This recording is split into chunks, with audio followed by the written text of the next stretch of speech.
Hi, it's Alaska Granny. It's getting harder and harder to prepare for so many of us because the cost of food is just going up so dramatically.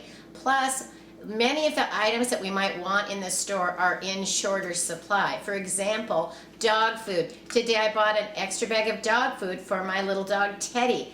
It's not the brand I usually buy. 3/4 of the shelves of dog food were empty, and that's been an ongoing long-term problem that I'm sure many of you are facing. I've even searched on Amazon and in other stores to find the brand that he likes, and it's just not available. That's one of the challenges of prepping, is that if we can't find what we want, then we have to decide what can we get instead. It may not be our first choice, but that's what is available. And so be flexible, be ready to choose something else if that's all you can find. The dog food that I chose for Teddy is Pedigree. It's 3.5 pounds and it was $7.79. It's your new food. Do you like it? Do you like it? Good boy, Teddy. Good boy. I'm glad you like it. Yeah, you're a good boy. You're a good boy. The next thing I bought was for my long-term food storage, and it's bay leaves or laurel leaves, and these are fantastic because you sprinkle them into your dry food that you intend to store for a long time, and it helps to repel the pantry bugs, the insects that can get into your food. So these are something you can drop into your rice and your beans. They're not going to flavor the food in any way unless you're cooking with them. Then you can also use these if you need a bay leaf in flavoring your soups and stews. Drop one in and prepare it, but then make sure that you remove it before you serve your soup or stew. You can also crinkle these up and sprinkle them on the shelf, and it can help repel pantry bugs that might want to linger on your shelves. It can help you keep your food safe as long as possible. The better we store our food, the better and longer it will last. This package of bay leaves is 1/2 ounce and it was $3.29. The holidays are coming as well as soup and stew season, so I bought 3 cans of chicken broth and 3 cans of cream of chicken soup. I like to be using these, and so once you use foods you need to replace them, and so I bought 3 each. The broth was 69 cents. The cream of chicken soup was $1.39. I'd love to be able to stock up on these at 50 cents, 88 cents, but it's not possible where I live anymore. Maybe you can still find them less expensive where you live, but that's the Alaska prices that we're dealing with today.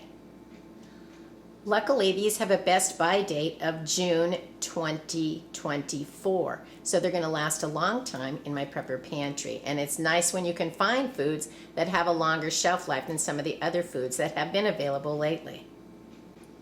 I bought 2 packages of unsweetened applesauce. These were $2.69 each. These are nice to put into your bug out bag to drop into your lunches. You can use applesauce instead of other liquids when you're baking.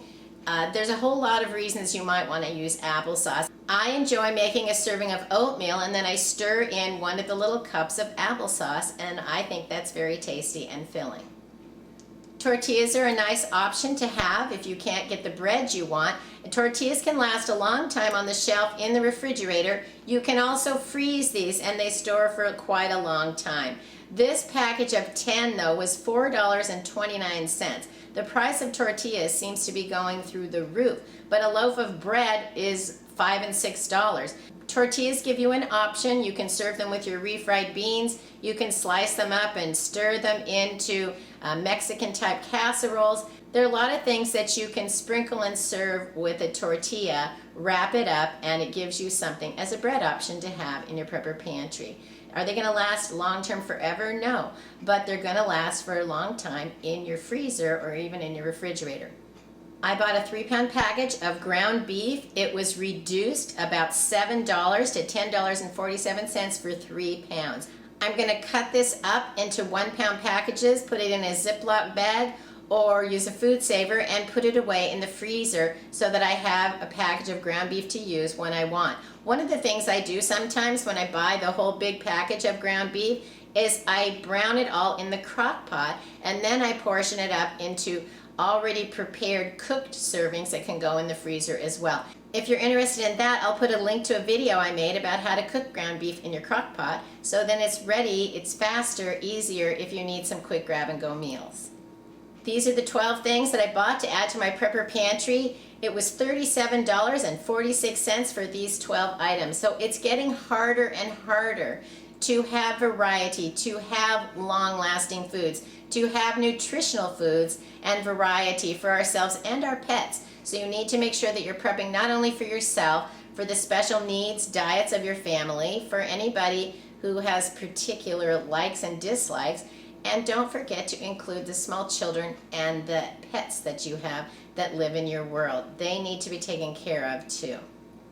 Leave us a comment. What are you finding about prices and how increasingly difficult it is to add to your prepper pantry stockpile? And if you enjoyed my video, I hope you'll share it with someone else you think might like it. Please subscribe to the Alaska Granny channel.